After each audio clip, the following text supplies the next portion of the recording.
Ten Secrets of the Nazi Propaganda Machine.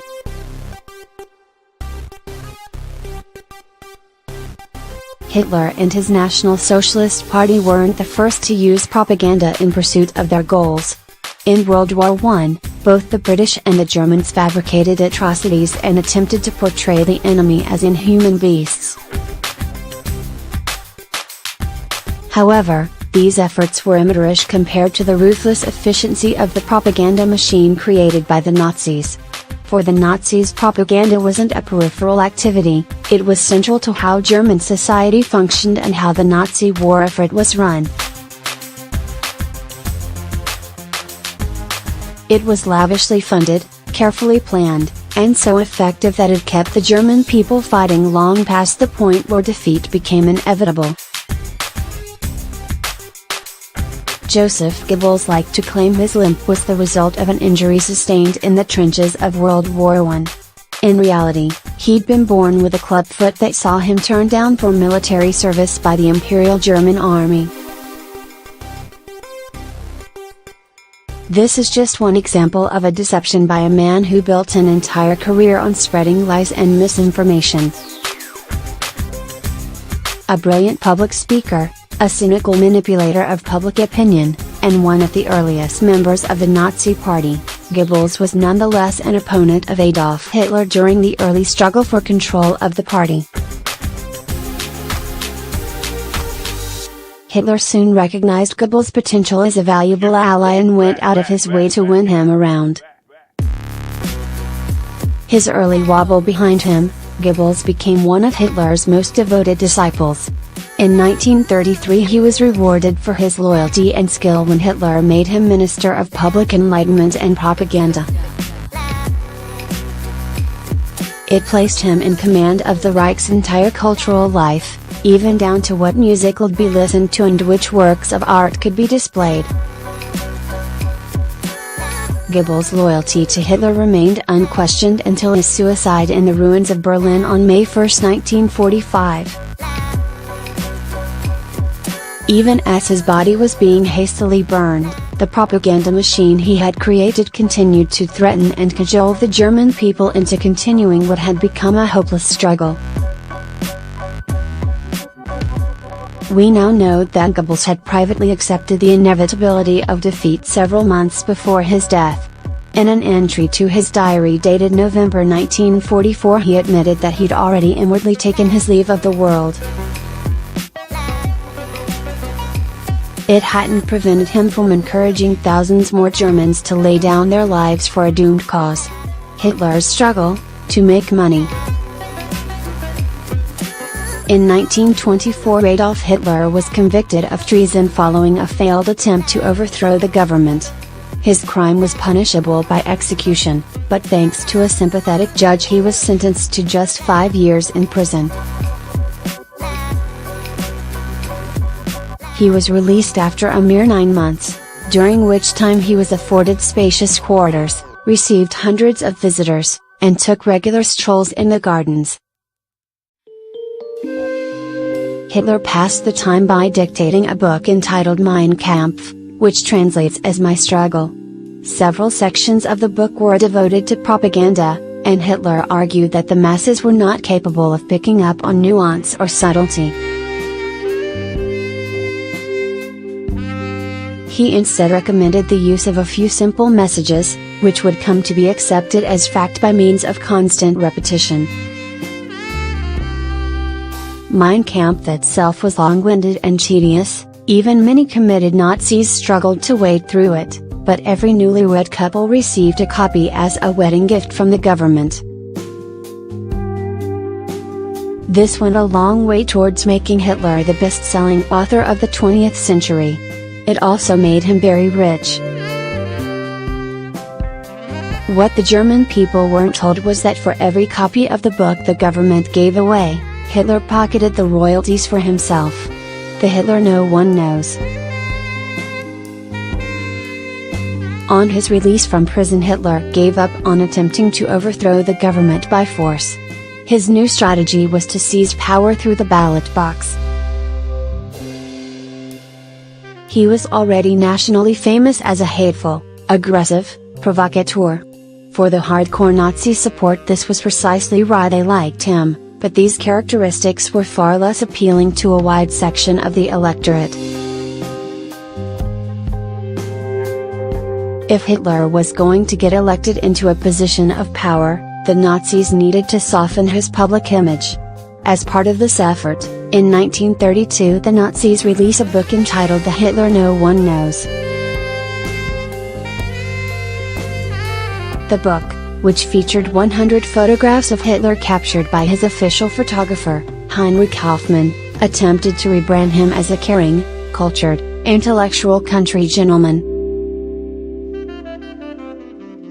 It showed Hitler at rest, relaxing with his pet dogs, reading in his private library, and meeting with members of the public.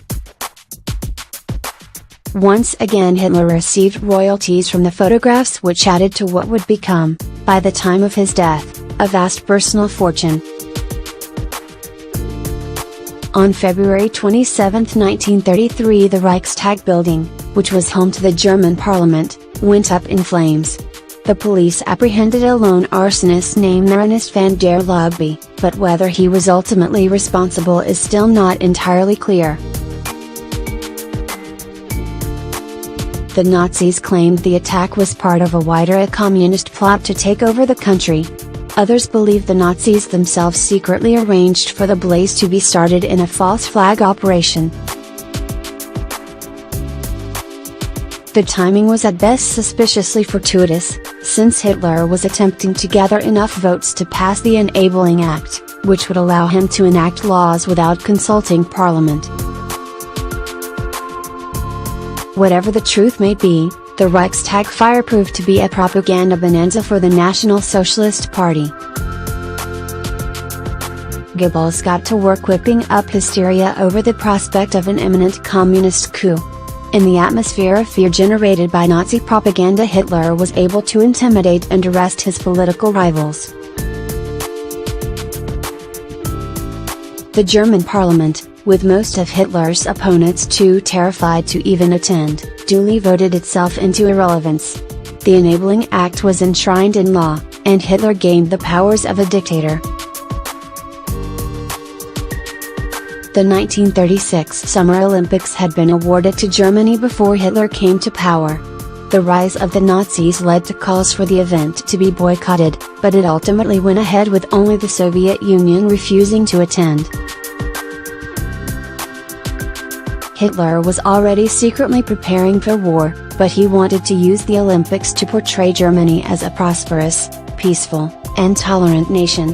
The Nazis, determined to dazzle the world, built a huge stadium and showered funding on the Berlin Olympics.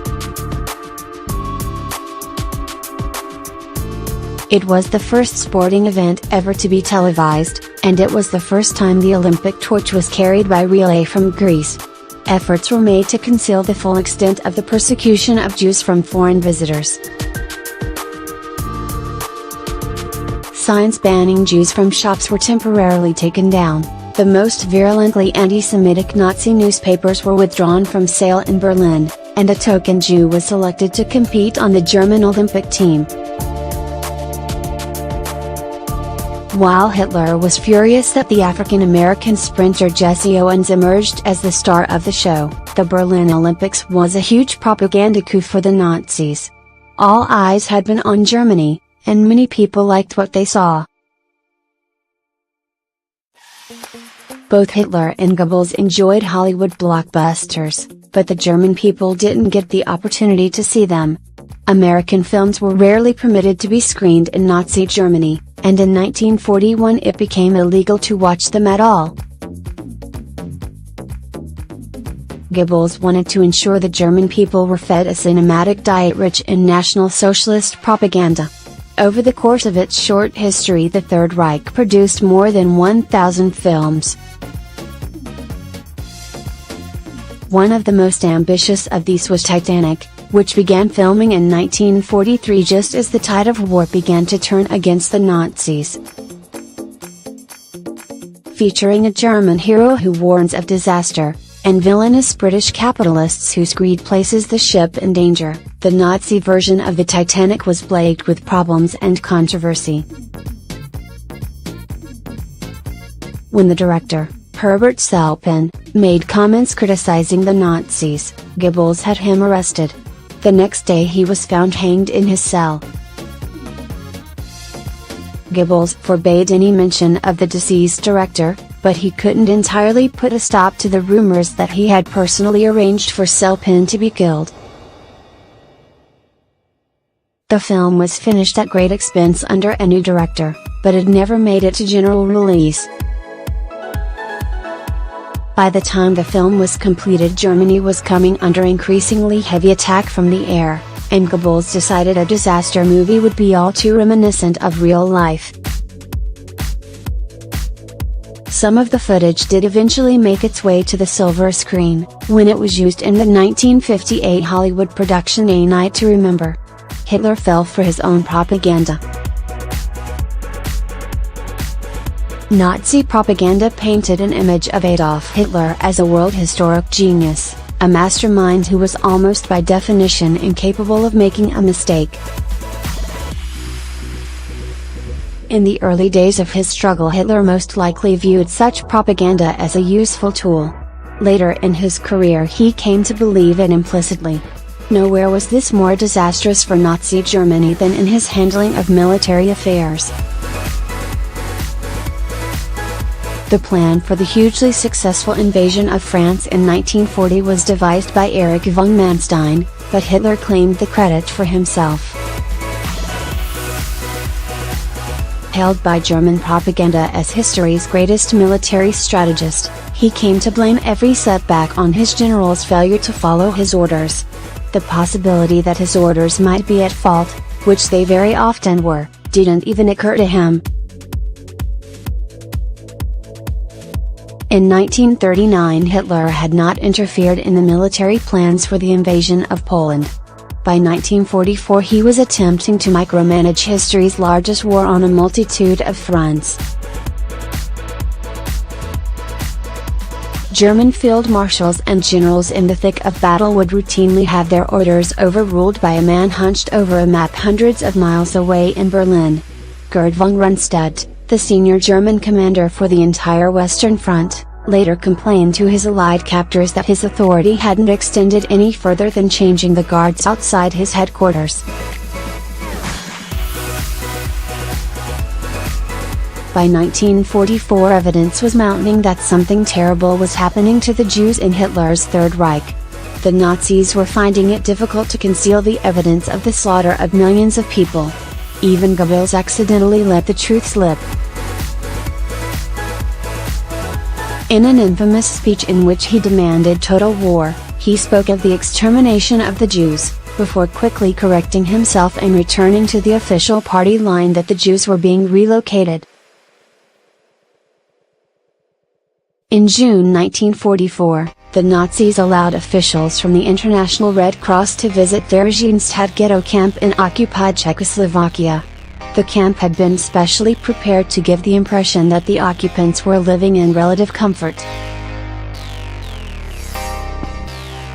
Red Cross officials were shown the cafes and gardens, then treated to a football match and a concert performed by the inmates. The Red Cross returned home reporting that the Jews were being treated well, but they had been duped. Soon after their visitors had left, the SS loaded the prisoners onto trains bound for the now notorious concentration camp at Auschwitz. Few of them lived to see the end of the war. Kohlberg. By 1944 Nazi Germany was facing almost certain defeat.